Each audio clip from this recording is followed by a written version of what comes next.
ஐயோ அப்பா அப்பா இல்லடா வீட்ல. என்னாச்சு? என்ன ஆச்சுன்னு எலெக்ஷன் முடிட்டு சொல்றேன். மூஞ்சி பாரு, நானே வெயில்ல வெந்து போய் வந்துக்கிறேன். ஊத்துற தண்ணி. டேய் என்னடா நடுவாசப்புல தலைமையில தண்ணி ஊத்தி நிக்கிறேன்? டே வெயில வெளியே போக முடியலடா, ஜெயில் மாதிரி இருக்குது. உனக்கெல்லாம் வெக்கமானம் சூடு சொர்ணம் எதுவுமே கிடையாதா? சூடு இருக்குது, சொர்ணம் இல்ல. என் மேல உனக்கு கருணை இல்ல. ஏப்ரல் மே ஆனா எம மாதிரி வந்துடுற. உன்னால மண்டை காயுது, மூஞ்சி தீயுது, அங்கங்க கருப்பாய் உடம்பு ஃபுல்லா நெருப்பு மாதிரி இருந்துச்சு, வெறுப்பாகுது உன் மேல. நீ மட்டும் கொஞ்சம் கிட்ட வந்தா தண்ணி ஊத்தி அனுப்பிச்சிரும்டா. டேய் சூரிய பகவான் அப்பெல்லாம் திட்டக்கூடாது. சூரிய பகவானா? சூத்தீஞ்சிங்குது இங்க. வெயிலாமா அது?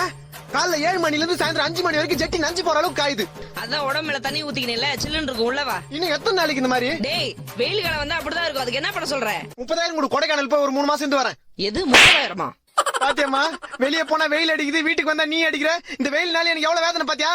ஏ வெயிலே, உன் வெப்பநிலைய காமிச்சல, என்ன வெறுப்பேத்தில. என் அம்மா கிட்டே என்ன அடி வாங்க வச்சல.